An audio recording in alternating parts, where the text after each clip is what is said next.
Já retornando rapidinho, já vou colocar aqui para vocês a tela.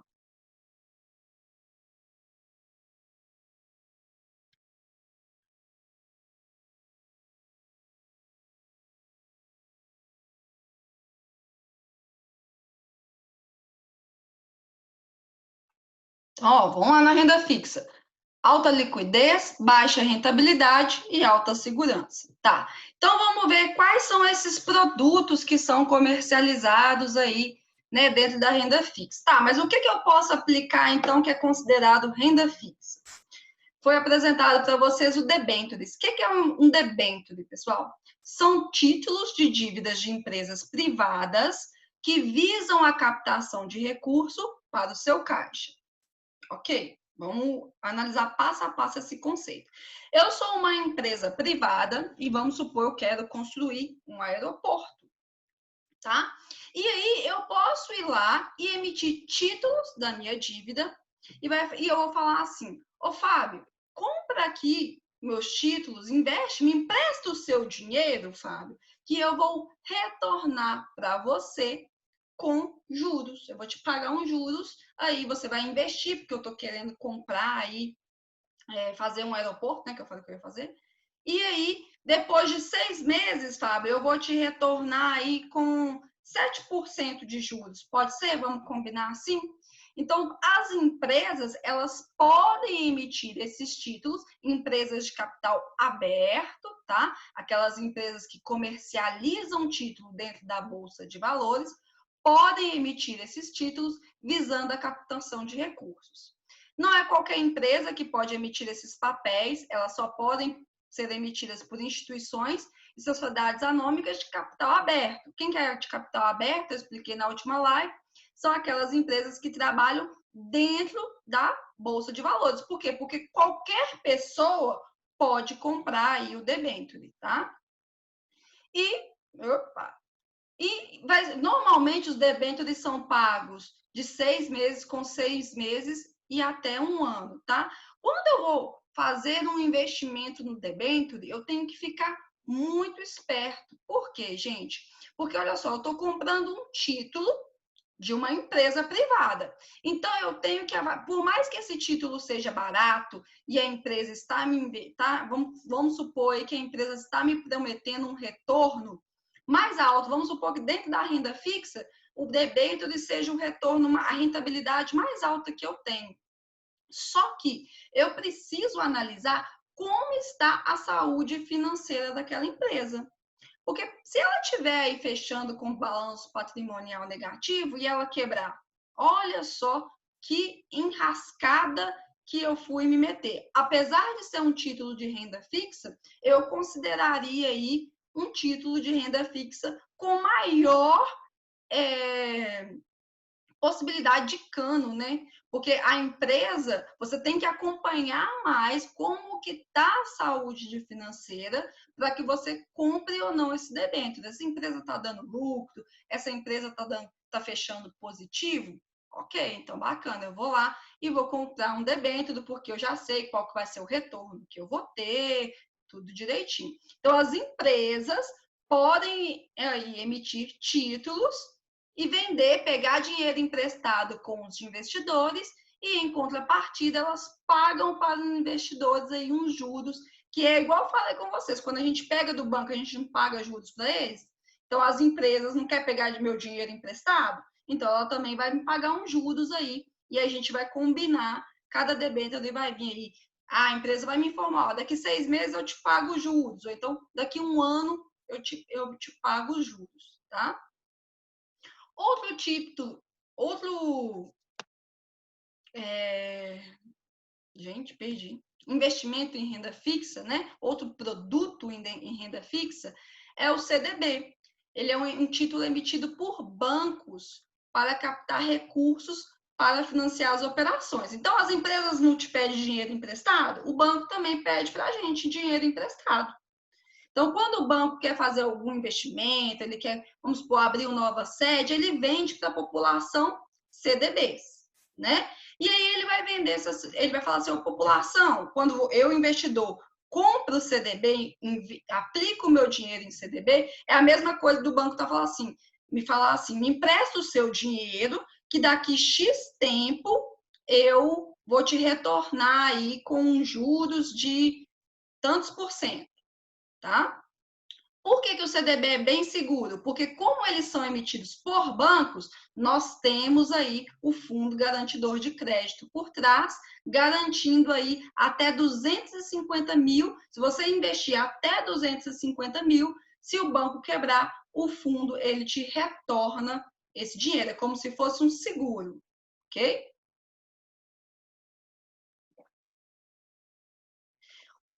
A forma de negociação de uma debênture é muito parecida com a de um CDB. Quem emite as debêntures? As empresas que querem me pedir dinheiro emprestado. Quem emite o CDB?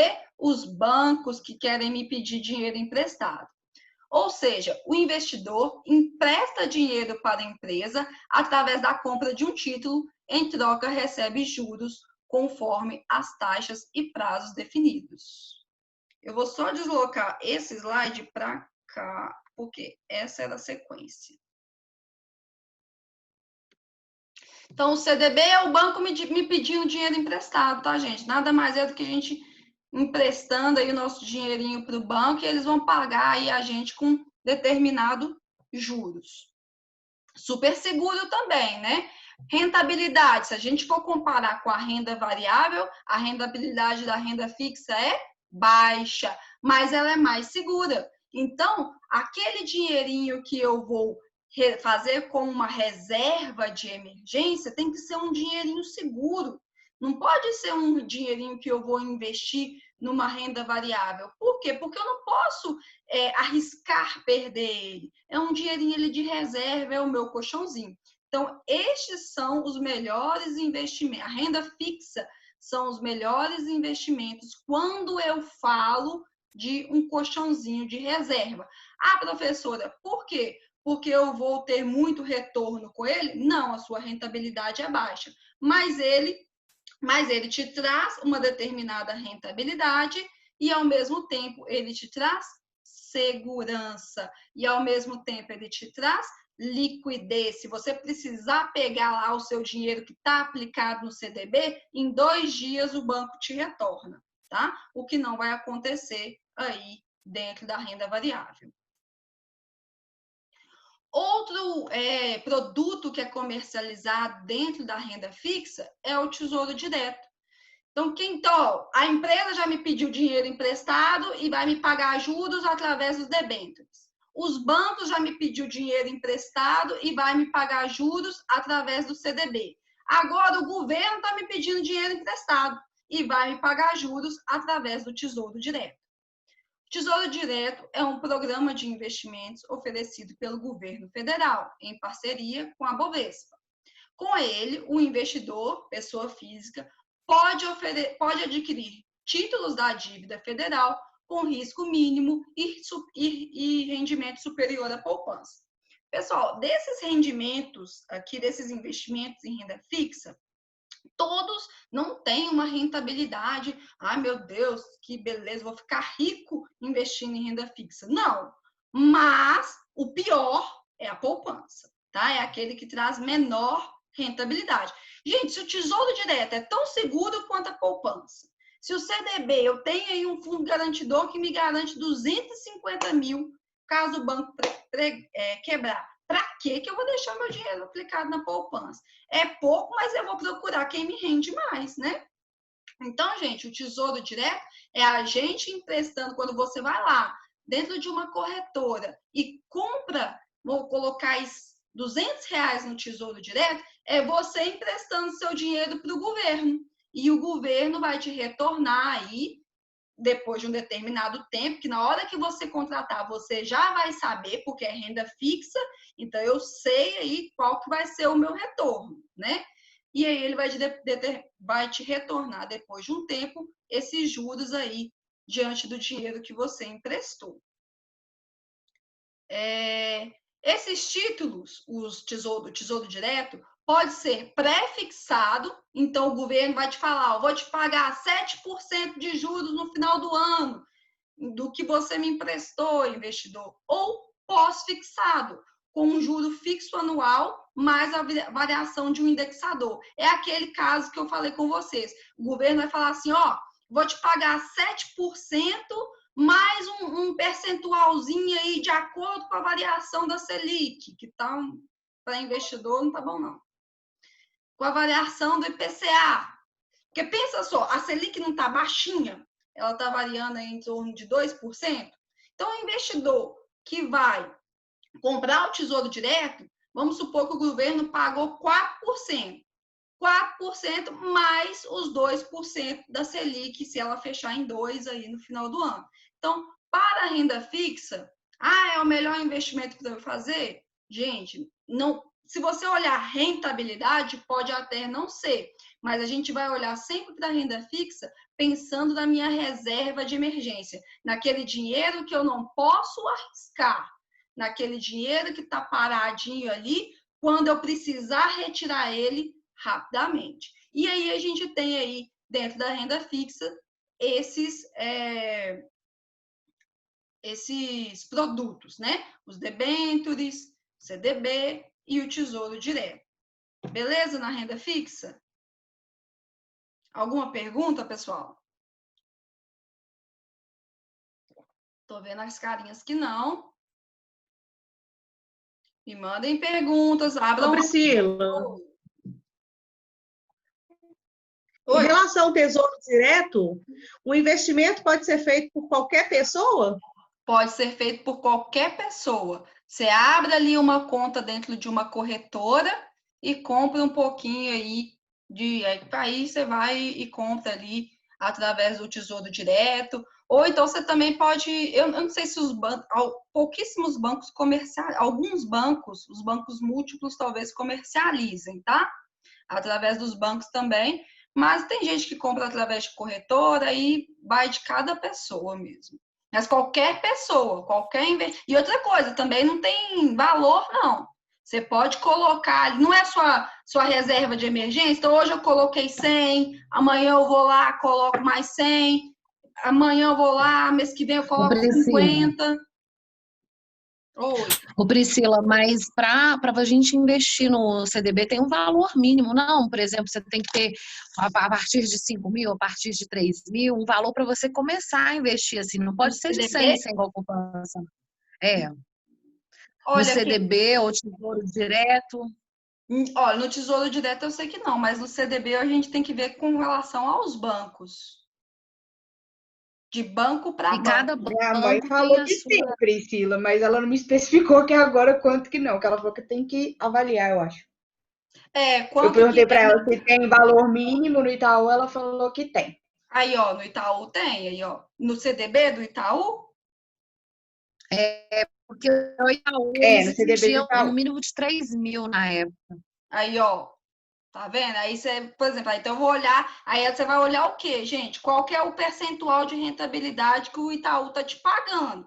Aí você vai olhar lá, beleza. Aí vou fazer uma pesquisa de mercado, vou lá olhar no Banco Inter, os CDBs que o Banco Inter disponibiliza. E aí você vai fazendo, e aí vocês podem fazer comparações, entendeu? Vou olhar se investir no Tesouro Direto tá melhor, se o Tesouro Direto vai me exigir um mínimo, se esse mínimo é maior, se esse mínimo é menor, o que eu posso fazer para aplicar aí em renda fixa. Mas sempre lembrando que vai ser, eu não vou ficar rico com a renda fixa, não, vai ser uma baixa rentabilidade, beleza? Beleza, pessoal. Então, vamos lá. E a renda... Cadê? E a renda variável, gente, olha só. Trata-se de uma classificação dos ativos cujo retorno não pode ser dimensionado no momento da aplicação. Então, na renda variável, ninguém vai te falar com antecedência qual que vai ser o seu retorno, tá? Não tem como aí o investidor, né, o emissor, te falar qual que vai ser esse retorno. Porque vai o quê, pessoal? Vai depender de uma série de variáveis. Vai depender do aumento do dólar, se o dólar aumentou, se o dólar baixou, como que está a inflação no país, quais os investimentos. Lembram da economia? Tudo que diz respeito à macroeconomia vai interferir nessa flutuação da rentabilidade da renda variável. Então, olha só as principais características que eu coloquei. Alto risco, né? Porque pode ser que eu ganhe muito ou pode ser que eu não ganhe nada. Ninguém, não tem como você. Também não é uma roleta russa, não, tá, pessoal? Tem como, sim, você tomar aí uma série de medidas para que você tenha uma lucratividade, uma rentabilidade maior na renda variável.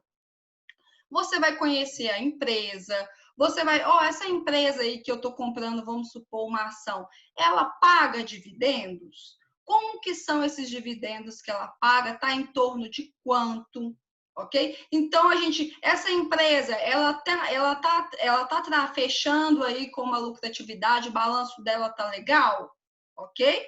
Baixa liquidez. Por quê? Porque normalmente, quando a gente vai investir em renda variável, você tem que pensar no investimento a médio e longo prazo. Não vale a pena eu investir aí numa renda variável que tem um risco tão alto pensando num retorno a curto prazo, tá? E existe uma possibilidade de rentabilidade maior, é uma possibilidade de alta rentabilidade quando a gente compara com a renda fixa, ok? Quais os produtos aí que foi trabalhado com vocês lá dentro do EAD que são comercializados na renda variável? As ações, né? O que é uma ação? Ela representa uma fração do capital social de uma empresa, né? Olha só, ao comprar uma ação, o investidor se torna sócio da empresa, ou seja, passa a correr os riscos deste negócio, bem como participa dos lucros e prejuízos, como qualquer empresário. Outro produto que foi trabalhado com vocês, os fundos de investimento. Então, essa modalidade oferece a oportunidade de o investidor aplicar o dinheiro sem se preocupar com a gestão da carteira. Porque, normalmente, dentro desses fundos de investimento da renda variável, existe uma pessoa que gerencia esses fundos. Então, ele vai pegar o seu dinheiro e ele vai aplicar assim, agora eu vou aplicar ali no fundo de investimento imobiliário, agora eu vou aplicar ali no outro fundo de investimento. Ele vai fazer essa gestão aí para você enquanto investidor, tá? Os fundos de investimento são um tipo de aplicação formada por pessoas que investem de forma coletiva. E em vez de é o que eu acabei de explicar, em vez de cada um escolher sozinho em quais ativos deve investir, um gestor seleciona vários investimentos para aplicar o dinheiro do fundo e gerar lucro para todos. O dinheiro investido é dividido em cotas proporcionais ao investimento de cada um. Pessoal, lembrando que quando eu pulei essa parte, quando eu falo da renda variável, então eu já tenho a minha reserva de emergência lá na renda fixa. Escolhi, olhei lá com a mãe da Thaís no Itaú, olhei lá com não sei quem no Banco Inter, aí, né, comprei lá um CDB, coloquei, apliquei lá com a mãe da Thaís. Beleza. Já deixei lá, sei lá, 20 mil reais na minha venda, 10 mil na minha renda fixa. Agora, esse restante da minha renda, do dinheiro que eu estou juntando, vai ser para investir em renda variável. Então, eu vou arriscar mais, tá? Vai ser um dinheirinho que eu vou ter um risco maior, mas uma possibilidade de lucratividade também maior, ok? E a liquidez baixa. Por quê? Porque não vale a pena, não é compensador eu correr tanto risco para tirar o dinheiro aí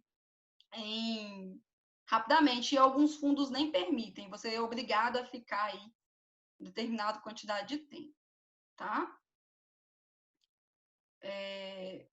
Peraí, gente. Perdi.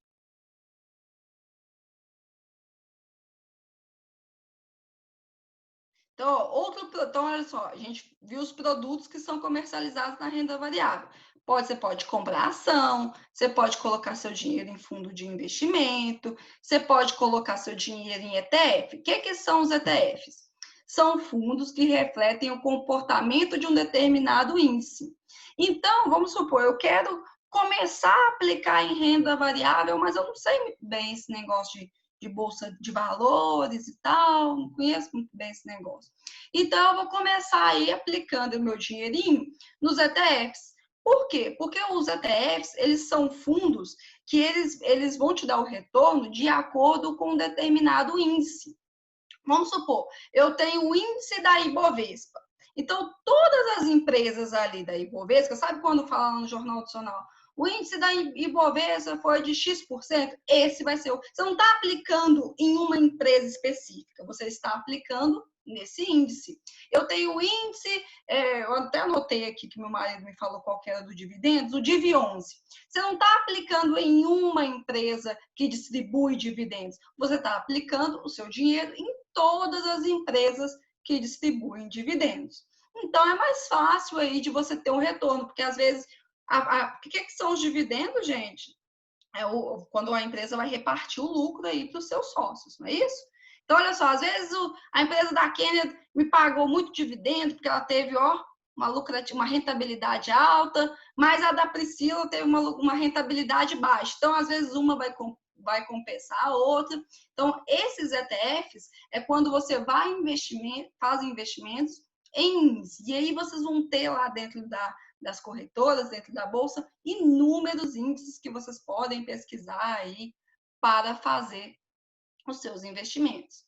Por ser uma cesta de ativos, o ETF permite acessar mercados amplos sem precisar comprar cada papel separado. Eu não preciso comprar um papel de uma determinada empresa. Eu vou aplicar no índice que aquela empresa, da cesta que aquela empresa pertence, tá? O que favorece a diversificação das aplicações. Então, beleza?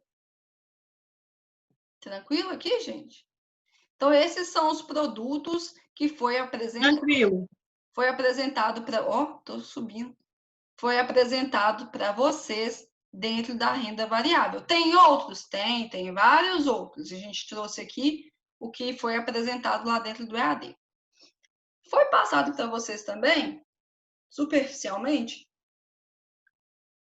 o que era a Bolsa de Valores. Então, afinal, o que é essa tão famosa Bolsa de Valores? Eu transcrevi o que foi passado lá dentro do EAD, tá, pessoal? A Bolsa de Valores é um mercado organizado onde se negociam as ações de sociedades de capital aberto, públicas ou privadas, e outros valores mobiliários, tais como as opções. Então, essas compras, essas vendas, essas aplicações nesses índices, essas compras de ações, esses investimentos em fundos de investimento variável, tudo isso é comercializado aí dentro desse mercado, dentro desse universo chamado Bolsa de Valores, tá? Quais as características que foram apresentadas para vocês? Os movimentos dos preços no mercado ou em uma seção do mercado são capturados através dos índices chamados do índice de Bolsa de Valores. Então, são através desses índices que a gente vai ter aí um movimento do preço de mercado, de uma determinada empresa, de um fundo, como está a rentabilidade ou não. Os preços das ações servem também para indicar o valor de mercado de empresas cotadas em bolsa. Dessa forma, diversos negócios podem ser realizados entre elas e outros investidores. Beleza. Pessoal, de tudo isso vai ser muito impactado pelos elementos que a gente viu aí quando a gente falou da macroeconomia, tá? Então, todos aqueles elementos que a gente viu de inflação, mercado de moedas, né, mercado de câmbio, tudo isso vai impactar nessa variação, nessa flutuação dos índices dentro da Bolsa de Valores. A principal função da Bolsa de Valores é manter transparente e adequado o local para as negociações de compra e venda de ações. Então, beleza. Foi apresentado também para vocês a Bovespa, né, que é a Bolsa de Valores de São Paulo. A Bovespa é o principal mercado de negociação de ações, né, daqui do Brasil, de empresas de capital aberto. Foi fundada em 1890 e ela integrou a operação com o BMF, principal bolsa de mercadorias, então ela não mexe só com ações, ela também se integrou aí com compra e venda de mercadorias e contratos futuros, e hoje nós temos a BMF e Bovespa. É mais a título geral, vocês sabem que a BMF e Bovespa é a principal bolsa aí dentro do mercado brasileiro, né?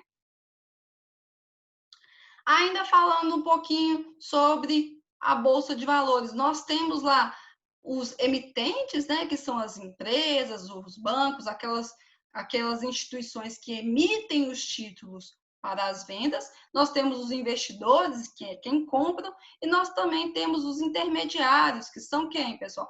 Eu posso ir lá dentro da bolsa e comprar uma ação, eu posso fazer isso através de um intermediário, que são as corretoras de valores. Nós temos várias, nós temos a Rico, nós temos a XP, nós temos a Clear, e até mesmo aí alguns bancos, aí até a gente, outro dia, estava com uma briga enorme aí entre o Itaú Personalité e a XP, né?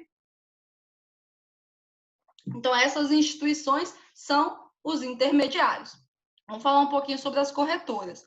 A corretora de valores é uma empresa atuante no sistema financeiro que intermedia a compra e venda de títulos financeiros aos seus clientes. Atuam principalmente dentro da bolsa. Para uma pessoa física operar na Bovespa, então eu vou lá e quero comprar aí um fundo de investimento em renda variável, quero comprar uma ação, é necessário a intermediação de uma corretora autorizada, sendo que no Brasil, sua constituição depende de autorização do Banco Central, que é o Bacen, e o exercício de sua atividade depende da autorização da CVM, tá? A gente vai ver um pouco mais sobre o Banco Central e o CVM nos slides mais à frente. Beleza, então, dentro das coisas, então eu quero fazer essas operações dentro da Bolsa de Valores, eu vou me cadastrar aí, eu vou abrir uma conta numa corretora, né, que vai fazer essa intermediação. Dentro dessas corretoras, né, os profissionais que trabalham dentro dela, um deles são os agentes autônomos de investimento. Olha só, o agente autônomo de investimento representa a principal ligação entre o público investidor e o mercado financeiro. Por isso, esse tipo de profissional fica responsável por quase tudo relacionado aos investimentos de seus clientes, sendo muitas vezes uma espécie de assessor de investimentos de quem ele atende. Então, dentro das corretoras, é o agente autônomo que vai te orientar aí a realizar os seus investimentos. Olha só quais são relacionei aqui algumas funções desse agente autônomo. Prospecção comercial de cliente, ele vai prestar informação sobre os produtos e serviços pela corretora, ele vai aí fazer a operação mesmo de compra e venda de um produto ou outro, e ele também pode dar suporte educacional e operacional para a negociação dos seus clientes. Quando você vai fazer aí uma conta numa corretora e você solicita o auxílio de um agente autônomo, aí você tem aí vários pacotes, e aí dentro desses pacotes, não, eu quero que ele só me auxilie no suporte educacional e operacional, mas eu mesmo quero fazer o home broker. Ou não, ele que vai fazer essas escolhas, mas ele vai ser responsável por te atualizar, ele é o seu vendedor, entendeu? Ele é o responsável pela sua carteira. Então, ele vai lá virar para a Thaís e vai falar assim, Thaís, investe aqui um pouquinho em fundos de investimentos, vamos investir essa outra parte da sua renda em ETF, e essa outra parte aqui vamos comprar um pouquinho de ação. Agora eu vou fazer aqui, e vai te apresentar os resultados dos seus investimentos, são esses agentes autônomos. A XP, ela estava muito com uma briga, até a Thaís pode ajudar a gente aí, com o Banco Itaú, porque o Banco Itaú ele veio com uma crítica muito grande a esses agentes autônomos dentro da XP, porque eles falaram assim, olha, esses agentes autônomos, eles não direcionam para o cliente o que é realmente melhor para o cliente. Como ele ganha a partir de um produto que ele é remunerado, né? A partir do produto que ele te oferece, então ele tem aí um certo interesse por te oferecer um investimento ou outro. E não necessariamente esse investimento vai ser o melhor para você. Isso foi o que o Itaú Personalité falou. Enquanto aqui dentro do Itaú Personalité, os nossos agentes, né, os nossos gerentes, eles já têm um salário fixo, eles não ganham por produto. Aí a XP rebateu, falando que os agentes autônomos, apesar de ter essa renda variável aí como remuneração, eles prezam muito por sustentar a carteira de clientes, então é uma briga danada. Então, esses são os agentes autônomos. Não é isso aí, Thaís? Sua mãe trabalha lá no Itaú Personalité pra gente? Pergunta para ela se é isso. Não, ela trabalha no normal, não é no personal. Pois é, mas tá uma briga danada. Tá na televisão, inclusive, os dois brigando. Mas, basicamente, são isso. Então, pessoal, falamos de renda fixa, falando de renda variável, falamos um pouco sobre a Bolsa de Valores, né? Quem trabalha nela, o intermediário, as corretoras, os agentes autônomos, que nada mais são que os vendedores, né, dentro das corretoras. E agora a gente vai falar um pouquinho sobre o Sistema Financeiro Nacional. Também eu trouxe o que foi trabalhado com vocês dentro da live. Eles pegaram uma parte aí, né, do sistema e apresentou para vocês. E eu coloquei aqui de forma sucinta para que vocês possam compreender um pouco melhor. Então, essas instituições, né, que fazem parte do Sistema Financeiro Nacional, elas vieram aí com o intuito mesmo de colocar ordem na casa. Tá? Então, elas vieram aí com o intuito de fazer normatização, fiscalização, porque, peraí, então o banco vai vender CDB aí para quem é de qualquer jeito? Não pode, não. As bolsas de valores aí vão trabalhar. Então, vieram aí essas instituições, né, para que houvesse uma regularização, uma normatização que pudesse ser cumprida, até mesmo para gerar maior credibilidade enquanto aí né, para os investidores. Então, o que é o Sistema Financeiro Nacional? É toda a rede de instituições e entidades presentes no governo que permitem o controle e a integração de tudo que diz respeito ao mercado financeiro. Então, vocês vão ver aí que nós temos vários órgãos, várias entidades e instituições que fazem parte desse Sistema Financeiro Nacional. O objetivo desse sistema é realizar todo o controle, regulamentação e fiscalização necessário para que tudo funcione de maneira adequada dentro do sistema nacional. Ok. Então, todas essas instituições que fazem parte aí, que têm a função de regulamentar, normatizar, vão fazer parte do meu sistema financeiro nacional. Nós temos o CMN, que é o Conselho Monetário Nacional. Ele é um órgão normativo. Por que ele é um órgão normativo? Eu até vou grifar aqui para vocês que o CMN é um órgão normativo. Porque é ele quem faz as normas, é ele quem escreve quais vai ser as diretrizes. Olha só, é o órgão normativo superior e máximo do nosso sistema financeiro nacional. Então, acima dele não tem ninguém. Então, quem que é o poderoso chefão? Conselho Monetário Nacional, tá? Não possui nenhuma outra instituição acima de sua autoridade, na hierarquia da nossa economia. Dentre as suas muitas funções, a principal missão do Conselho Monetário é editar as diretrizes e normas. Então, é ele que vai escrever ali as normas, o que cada um vai ter que fazer, cada um, como que vai ter que ser fiscalizado, tudo bonitinho. Todas essas diretrizes vão ser escritas, vão ser estipuladas pelo Conselho Monetário Nacional. Ele é um órgão normativo. Beleza. Abaixo dele, nós temos quem? O Banco Central, a CVM e a SUSEP, tá? Gente, abaixo da SUSEP nós temos outras instituições, mas eu parei aqui porque foi o que foi trabalhado. E vamos se ater aí. Nós temos também, por exemplo, assim, eu estou falando de sistema financeiro, mas nós temos também outros órgãos normativos, tá? Além do Conselho Monetário. Mas vamos nos ater aí a essa estrutura hierárquica que foi trabalhado dentro da administração financeira. Então, nós temos o Conselho Monetário Nacional, abaixo dele nós temos o Banco Central, a CVM e a SUSEP. Então, tá. Então, quem que faz as normas, quem que escreve as diretrizes? O Conselho Monetário Nacional. Qual que é a responsabilidade, então, do Banco Central? Principal executor. Opa, então, Conselho Monetário escreveu, quem vai executar?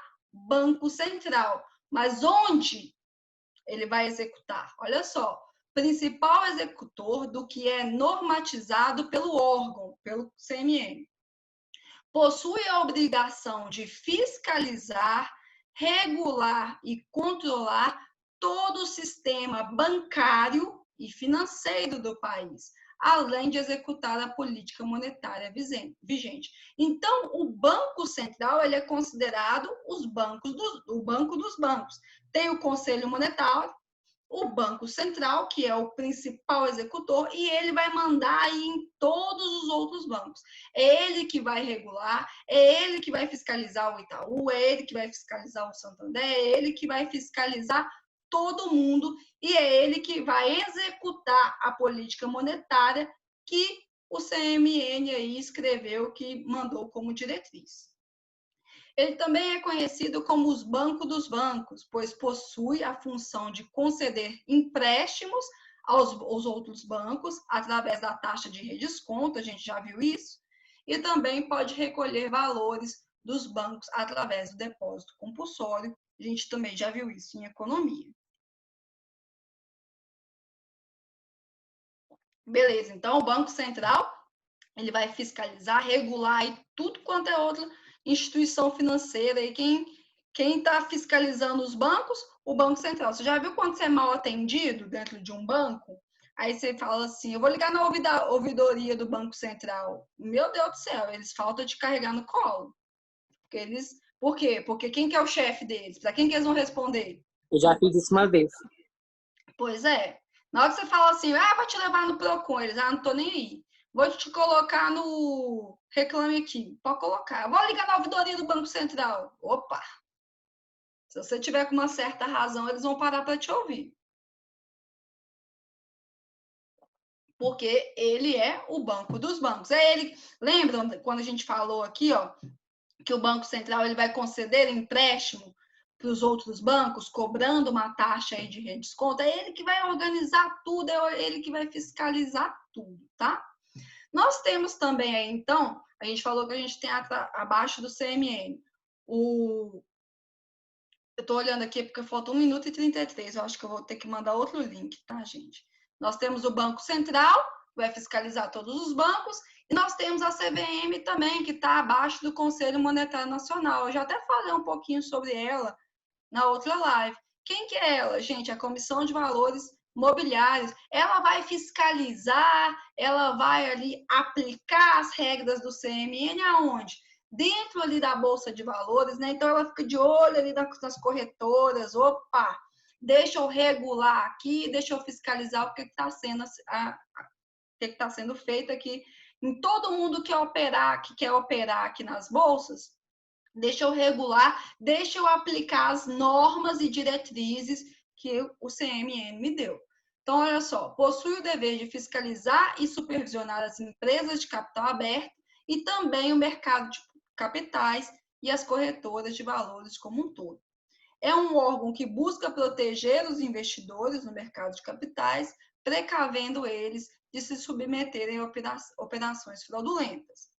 A CVM fiscaliza tanto a operação de renda fixa quanto as operações de renda variável. Então, todo mundo ali que quer se intrometer ali dentro da bolsa vai ter que estar ali cumprindo, ali vai ter que estar ali, se submeter à regularização e fiscalização da CVM.